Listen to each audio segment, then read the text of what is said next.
I want you to take just a quick second and, well, look at the physical objects around you right now. Yeah, just take a look around. Like maybe it's the phone in your hand or the coffee cup on your desk or even the car parked outside your window.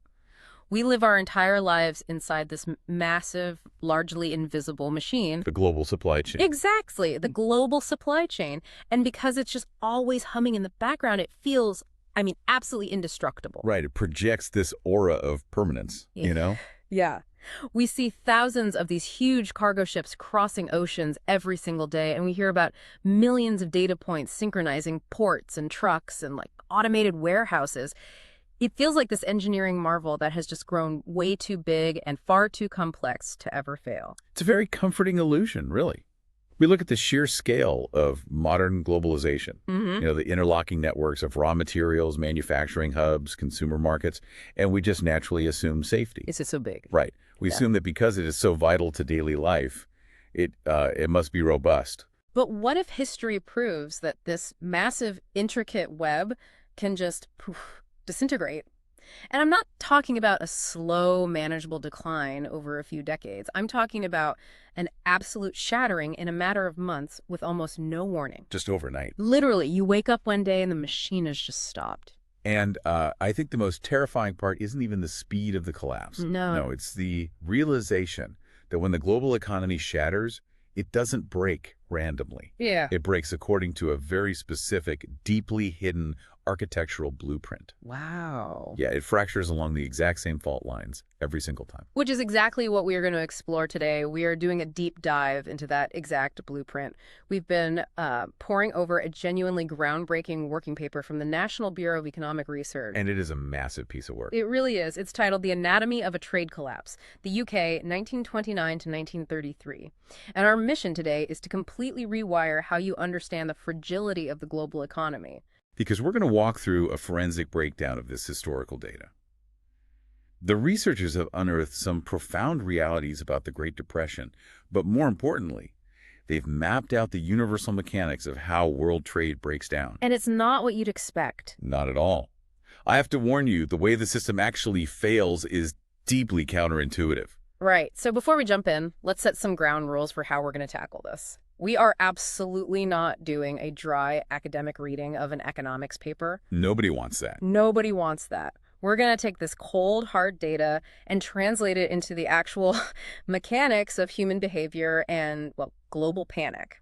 We are going to systematically dismantle the assumptions most of us have about the 2008 financial crisis, the Great Depression, and how tariffs actually work in the real world. Because if you just look at the surface-level historical narratives, you completely miss the underlying physics of the crash. So let's start with the big picture.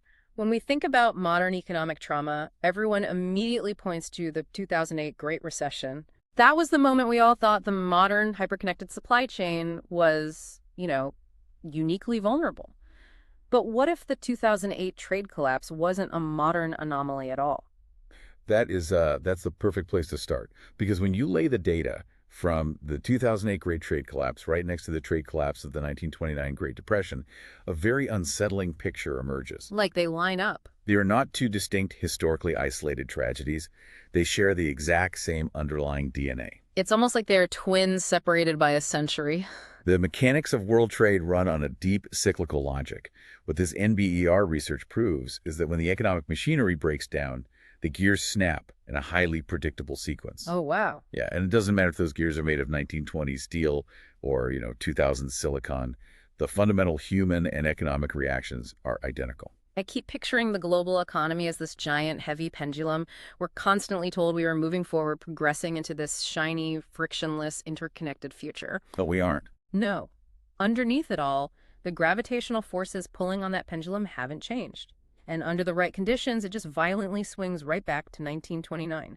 But to actually prove that, to move beyond just a really compelling theory and establish it as an economic law, required an unbelievable amount of forensic labor. Yeah, let's talk about the researchers for a second. Right, so the researchers behind this paper, Alan de Bromhead, Alan Fernihough, Markus Lampe, and Kevin O'Rourke, they didn't just look at high-level GDP summaries. No. They essentially performed extreme digital archaeology. I was reading about their methodology, and they literally went down into the dusty basements of economic history. They really did. They took the 1933 Annual Statement of the Trade of the United Kingdom, which is basically the master ledger of a dying empire. Imagine the sheer scale of that document.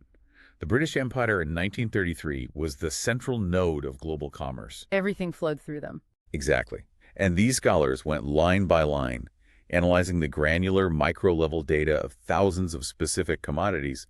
They were tracking the imports of 1,338 distinct varieties of goods starting from 1929. That sounds exhausting. Logging exactly what happened to every single item, from tons of raw cotton to, individual precision machine parts, year over agonizing year. So they weren't just reading the summary, they were decoding the actual source code of a global collapse. Yes. And when you look at that raw, unfiltered data, the first thing that jumps out is a serious reality check about our recent history. I mean, we all remember 2008, the financial tsunami, the banks collapsing, the panic on the news. It felt like the end of the world. The media certainly covered 2008 as the ultimate modern disaster. Right. Trade plummeted, supply chain seized up, credit markets froze. But the cold data proves it was barely a drizzle compared to the Category 5 hurricane of 1929. And, to understand the sheer scale of the difference, we have to look at how the researchers measured the drop. They use a metric called log points. Let's pause and actually explain what a log point is, because if we don't, the numbers lose their impact. It's an essential concept. When you are measuring massive, catastrophic changes in economics over multiple years, simple percentages can actually distort the reality because of what we call base effects. Right. So if something drops by 50% one year and then drops by 50% the next year, the raw numbers start getting muddy. Logarithmic points or log points measure proportional change symmetrically. They give us a much truer picture of the compounding velocity of a collapse. Okay, so keeping that in mind, let's look at the numbers. In 2009, during the absolute bleeding edge of the Great Recession, United Kingdom imports fell by 0.076 log points. A sharp, painful contraction, without a doubt. I mean, supply chains contracted, orders were canceled, but the system held. Now look at the Great Depression. From 1929 to 1933, UK imports plummeted by an incomprehensible 0.54 log points, and their exports. They crashed by 0.65 log points. When you graph these two eras side by side, the visual is just stunning. The 2008 line takes a noticeable ugly slump. Yeah, a dip. But the 1929 graph doesn't slump. It drives straight off a cliff, hits the ocean floor, and buries itself in the bedrock. The sheer scale of the value that simply evaporated into thin air makes 2008 look like a routine market correction. It's the difference between hitting a bad pothole and losing the entire bridge. In 2008, you hit a pothole, it jars your teeth, maybe you blow a tire, you have to pull over and call a tow truck. It ruins your day, maybe your year. Sure. But in 1929, you are driving along, and the entire structural support of the bridge simply gives way and drops you into the river. The floor completely vanished. That distinction between a temporary disruption and a structural vaporization is key. Which naturally leads me to a question. If 1929 was the bridge collapsing, then 1929 must mathematically be the absolute worst single year for global trade in recorded history, right? Like, the initial drop must have been the biggest single shock to the system. You would certainly assume that. It totally did. But this is where the historical data throws a massive curveball. The researchers analyzed over 150 years of data, stretching all the way back to 1870. And the single largest one-year drop in the value of imports didn't happen in 1929. Wait. It didn't happen in 1930 either. The single worst year in the history of British trade was 1921. 1921. I had to read that section of the paper 3 times. In 1921, imports dropped by 0.53 log points in a single year. Exports dropped by 0.61. It was an incredibly violent, instantaneous shock to the system. How did that even happen? You have to look at the immediate aftermath of World War I. You had this massive artificial wartime production boom suddenly halting. Millions of soldiers were demobilizing and returning to shattered economies. Oh, right. Yeah. So there was a brief post-war restocking boom and then an absolute collapse of demand coupled with massive price instability. The bottom fell out of the market all at once. But wait, if 1921 had a steeper one-year drop, why does 1929 live in infamy? Why do we talk about the Great Depression and not the Great Crash in 1921? Because of the shape of the recovery. 1921 was a brutal, deep stab wound. It was devastating, but the bleeding stopped, and the economy began to heal relatively quickly. Okay, so it bounced back. The terror of 1929 wasn't the sheer depth of the initial shock. The true horror was the psychological suffocation. It was an unyielding 4-year downward spiral. Every time they thought they had finally hit the bottom, the floor gave way again. Exactly. You survive 1929, you think, well, that's the worst of it. But then 1930 goes down further. You scrape by, but 1931 goes down again. By 1932, the compounding nature of the collapse destroys not just capital, but all human optimism. Wow. Yeah, 1921 was a sharp shock. 1929 was a 4-year strangulation. Okay, so we have this 4-year strangulation where the nominal value of trade is just evaporating. Billions of pounds are being wiped off the ledgers. Between 1929 and 1931, a third of the UK's entire trade value disappears. A full third. So common sense dictates that the physical ports must have been ghost towns, right? I'm picturing empty docks, rusting cranes, silent harbors. That is the most logical assumption you could make. If the value of trade drops by a third, the physical volume of trade must have dropped by a similar amount. Right. But the microdata reveals one of the most bizarre anomalies of the Great Depression. The physical cargo ships never stopped coming. This blew my mind. There is a massive divergence between nominal value, the actual money exchanging hands, and physical volume, which is the sheer tonnage of stuff on the boats. In 1930 and 1931, the nominal value crashed violently. But the physical volume of the goods being unloaded at British ports remained incredibly stable. And here is the truly incredible part. I love this part. In 1931, the physical volume of imports actually increased slightly. It ticked up by 0.036 log points. Let me make sure I'm wrapping my head around this. The money is evaporating into thin air, but the actual physical stuff isn't. The world is still digging up the same amount of coal. They're still harvesting the same tonnage of wheat, loading it onto the same ships, and sending it across the same oceans. Yes, the physical machinery of global commerce kept churning out product, but the financial compensation for that product plummeted. I was trying to visualize what that actually looks like on the ground. Imagine walking into your local mega grocery store during this period. You look down the aisles and the shelves are completely packed. Fully stocked. Right. There is the exact same amount of fresh produce, the same amount of canned goods. You look out the back door and the same number of delivery trucks are backing up to the loading dock.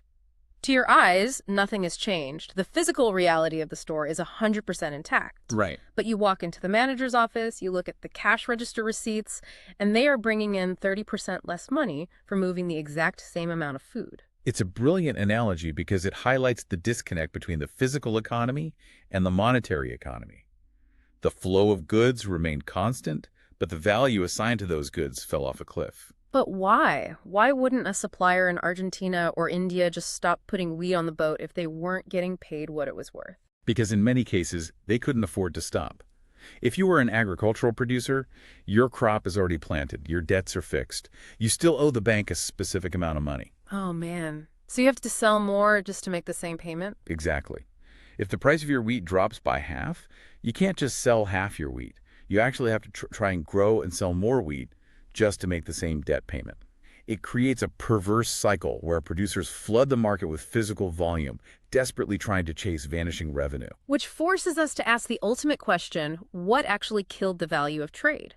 If it wasn't the boat stopping, what murdered the numbers on the ledger? If you open a standard high school history textbook, it will give you a very simple answer. Oh, man. It will tell you that the 1929 trade collapse was caused by panicked governments throwing up massive walls of protectionism and tariffs. And this NBER paper provides the definitive data to prove that, at least for the initial phase of the crash, those textbooks are fundamentally wrong. They did a deep data decomposition, breaking down exactly what caused the drop in the value of UK imports between 1929 and 1933. And they found that a staggering 83% of the drop was driven purely by price collapses. Deflation, not tariffs, not physical volume shrinking, just brutal, unyielding deflation. We have to remember the timeline of British economic policy. Until late 1931, the United Kingdom was still the global champion of free trade. They had not put the tariff walls up yet. So they literally couldn't be the cause. Mathematically, tariffs literally could not have caused the initial crash from 1929 to 1931. Deflation was the grim reaper that slaughtered the value of world trade. Deflation is one of those concepts that sounds clinical until you actually think about what it does to a human being trying to run a business. Money becomes too valuable and goods become worthless. Yes. If you bought raw materials for $100 in January, and by the time you manufactured the product in June, the market price for the finished good was only $80, you are bankrupt through no fault of your own. the market murdered itself. It completely reframes how we view systemic risk. We are so conditioned to look at politicians and policy decisions as the root cause of an economic crisis.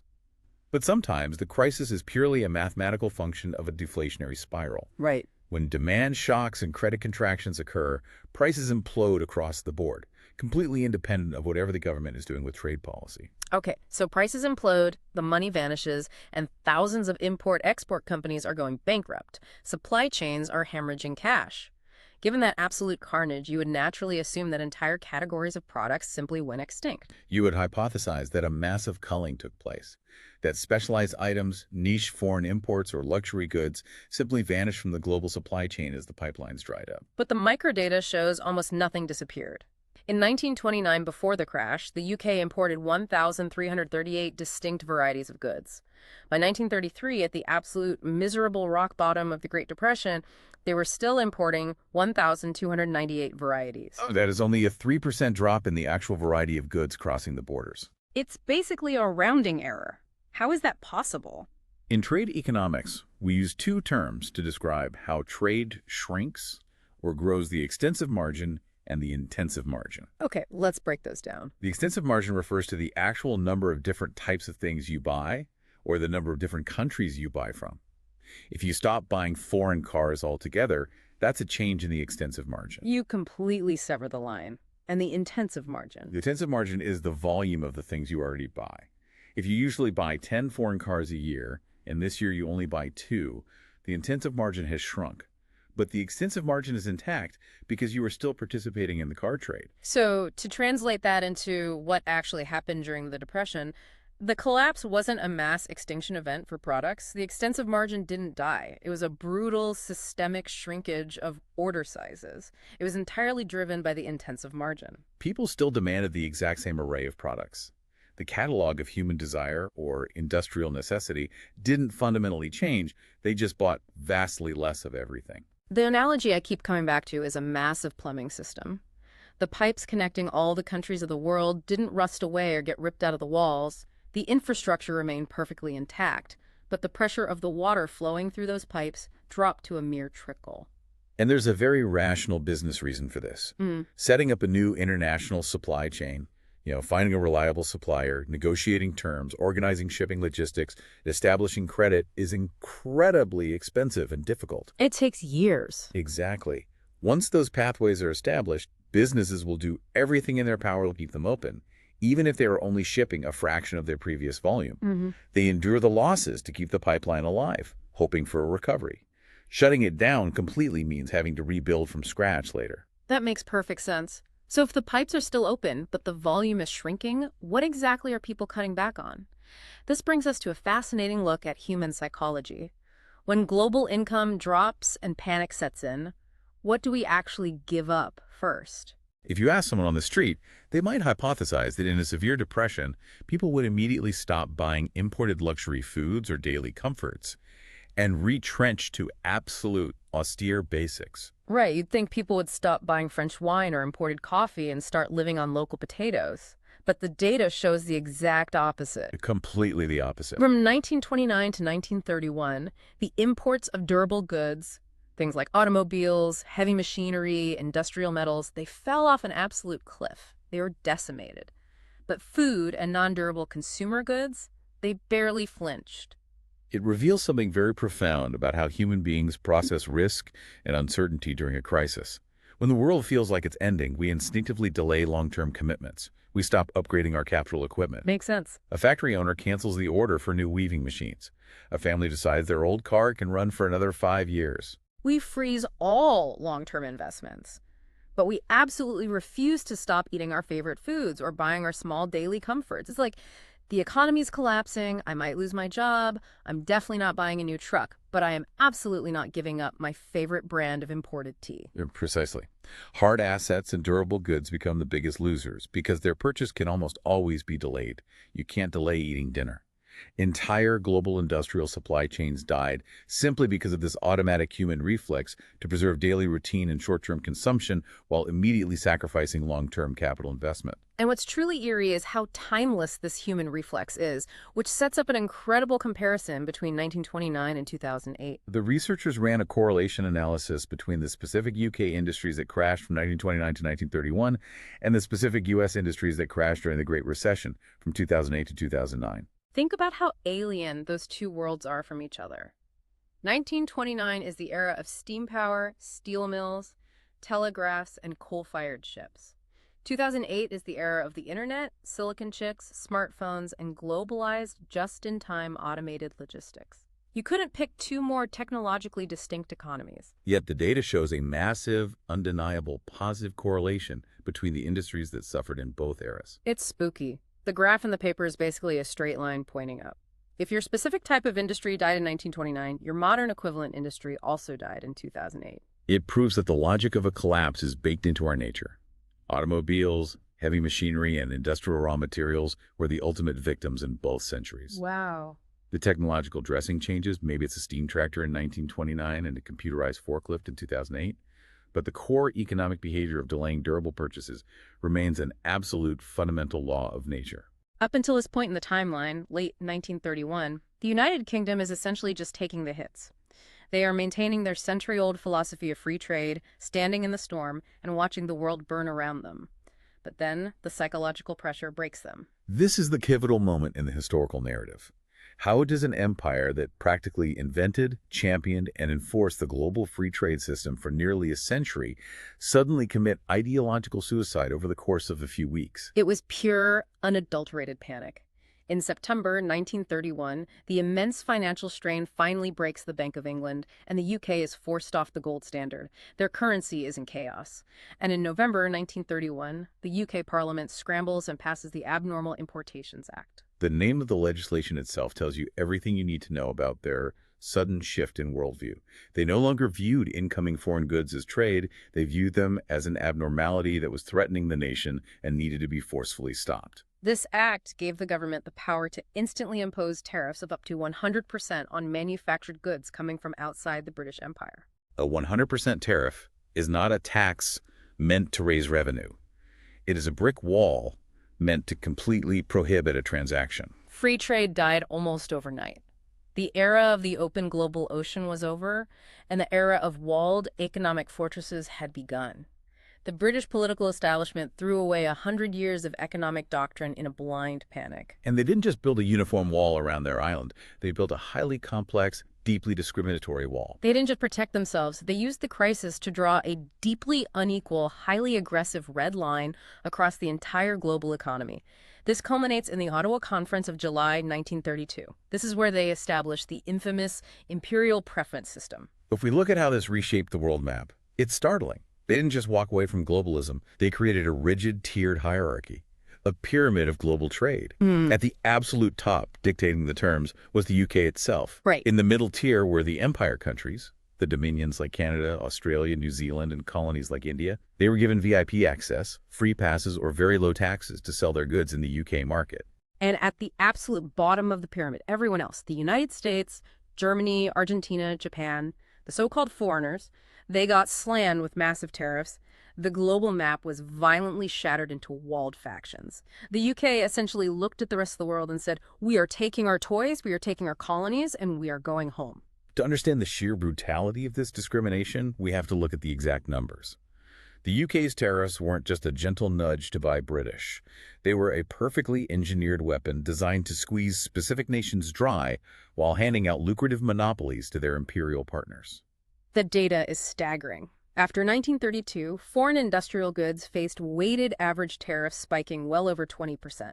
They were intentionally priced completely out of the market.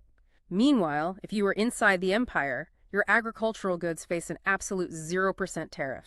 Your industrial goods faced tariffs under 5%. It was a massive, deliberate market distortion. I keep picturing a bouncer at an exclusive nightclub.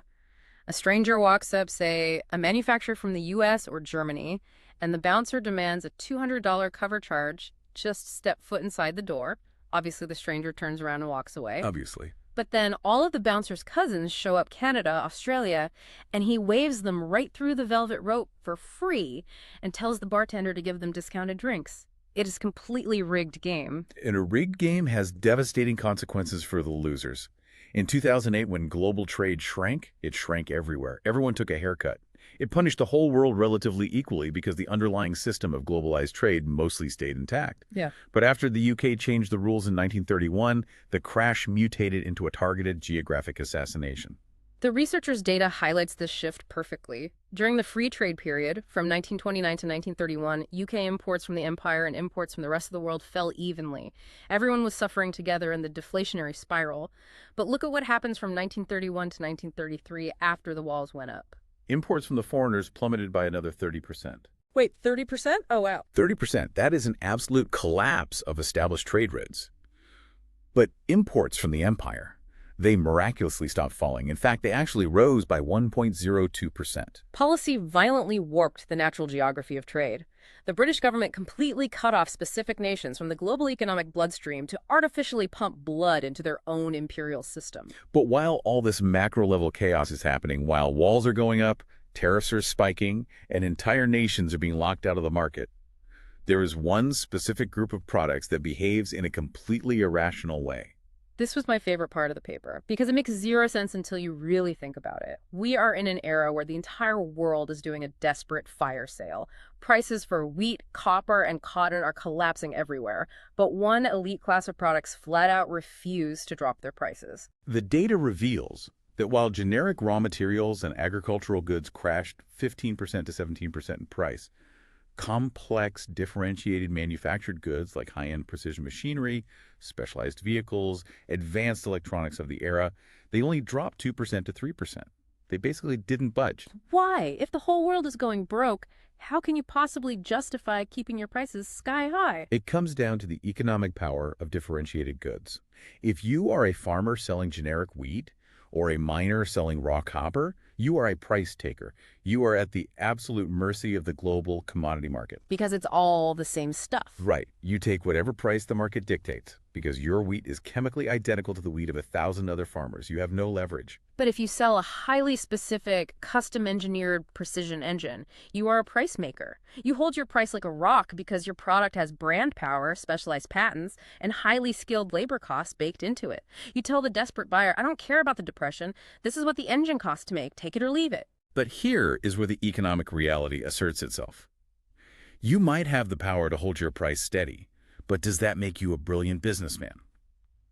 If you refuse to lower your prices during the worst deflationary economic depression in human history, you must be a genius, right? Wrong. It turns out refusing to discount wasn't a stroke of genius. It was an economic suicide pact. Because these high-tech durable goods refused to drop their prices, the market punished them through the only other avenue available. If price won't give, volume must. Their total trade value plummeted entirely because buyers simply stopped buying them altogether. It's the ultimate corporate stubbornness. The manufacturers sat in their boardrooms, folded their arms, and said, we have a premium product. We will not dilute our brand by discounting our machines. And the market looked at them and said, fine. We will let you keep your pristine, high price tag as you go entirely bankrupt from having zero sales. It is a textbook example of how price rigidity in a deflationary environment destroys your industry. The market will clear one way or another. If it cannot clear through price adjustments, it will clear through volume dropping to zero. It's a fascinating trap. So let's pull the lens back. We've seen how government policy and corporate pricing strategies interact.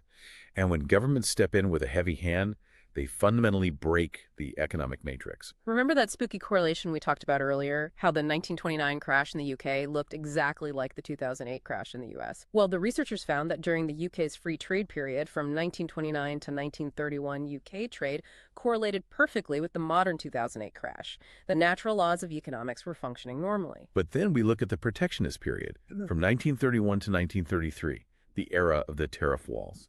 And suddenly, that correlation doesn't just weaken, it flips entirely to negative. Protectionism literally reversed the laws of economic gravity. The government's heavy hand completely distorted natural supply and demand. The market was no longer deciding what was valuable. Politicians in London were deciding what was valuable. The natural order of the global economy was broken. Which forces us to evaluate the ultimate test of the UK's grand strategy. They threw away a century of free trade, they alienated their global partners, and they walled off the empire. Did their geopolitical masterstroke actually work? Did it save the British economy? Spoiler alert for anyone who hasn't read the history books, it completely backfired on the UK itself. It is a stunning historical irony. Between 1931 and 1933, as we discussed, UK imports from the empire did recover slightly. They went up 1%. So the UK successfully provided a safe haven for Canadian wheat and Australian wool. They essentially subsidized their imperial farmers. But the empire didn't return the favor. The whole point of the system was supposed to be a mutually beneficial loop. You'd think the colonies, now flush with British cash, would turn around and buy more British manufactured goods to save the factories in Manchester and Birmingham. But they didn't. UK exports to the empire continued to shrink.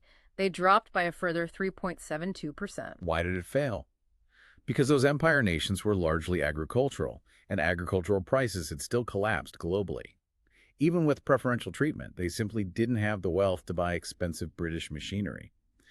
The UK essentially gave a massive free gift to the empire's agricultural producers, but the policy entirely failed to save the UK's own export economy. The walled garden only grew in one direction. But wait, while the British export economy was supposedly burning to the ground, they were quietly executing a very dark maneuver behind the scenes. On paper, their factories are closing. But underneath the surface, the bizarre mechanics of deflation were allowing the UK to pull off one of the greatest global wealth extractions in history. This is perhaps the most insidious part of the data. It comes down to a concept called the terms of trade. Your terms of trade are essentially the ratio between the prices of the things you export and the prices of the things you import. Let's break down how the UK weaponized this. The UK was an industrial island. They mostly imported raw materials and food. And as we know, the prices of those generic goods crashed globally by 15% to 17%. Right. But the UK exported manufactured goods, those complex, differentiated goods we talked about earlier, and the prices of those goods remained incredibly stubborn, only dropping 2% to 3%. Because of this imbalance, the UK's terms of trade skyrocketed. To put it in tangible terms, imagine a farmer in Argentina trading his wheat for a British tractor. In 1929, maybe it takes 10 tons of wheat to buy one tractor. But by 1932, the price of the British tractor hasn't changed, but the global price of wheat has been cut in half. Right. Now, that same Argentine farmer has to ship 20 tons of wheat across the ocean just to buy the exact same tractor. Deflation became a tool of exploitation. Without passing a single law to do so, the industrial core was effectively sucking double the physical wealth out of the agricultural periphery, simply because the periphery couldn't control the prices of their own raw materials. It's terrifying when you realize that a crashing global market can actually be weaponized by the countries holding the high-tech, rigid price goods. If we compress all of this, the decades of data, the millions of ledger entries, the deeply human psychological reactions we are left with, what the researchers essentially prove are two unbreakable iron laws of global economic collapse. Ignore them at your own peril. Law number 1, the intensive margin dictates everything. A global trade collapse does not happen because the avenues of trade disappear. It doesn't happen because countries forget how to trade or because product categories go extinct. It happens because the existing pipes choke. The volume of existing trade shrinks brutally while the infrastructure remains intact. And law number 2, durability is destiny.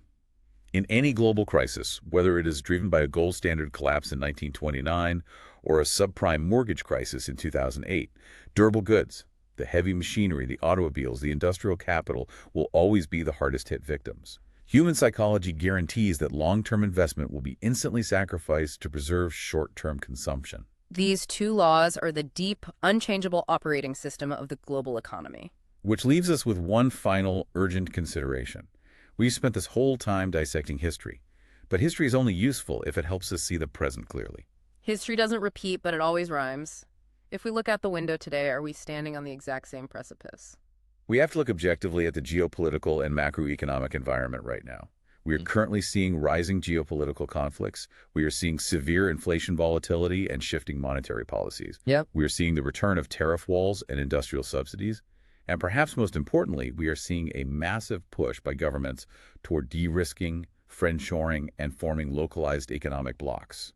It is impossible to ignore the structural parallels. And just to be clear, We are strictly looking at the economic mechanics here, not taking political sides on whether these policies are justified. But the shift in the data is undeniable.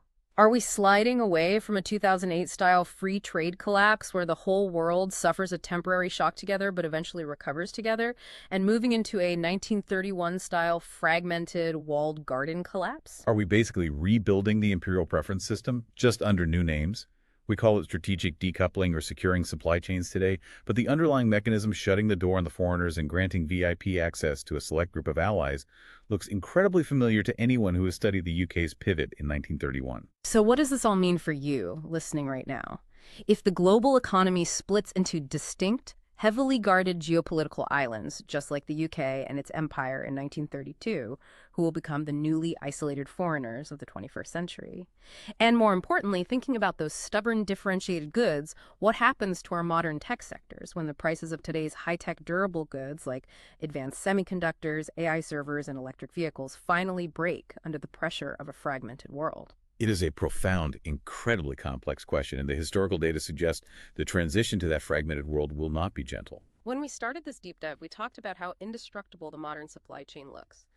Millions of packages moving seamlessly, just-in-time manufacturing humming along. But history shows us that the invisible gears turning that machine are incredibly fragile. A sudden shift in prices, a political panic in a major capital, and suddenly the bridge collapses beneath you. I want to highly recommend diving into the source material if you want to see the math for yourself. The phenomenal work of de Bromhead, Fernihough, Lampe, and O'Rourke is a masterclass in economic history. Keep your eyes on the pendulum, because the forces pulling it down never ever sleep.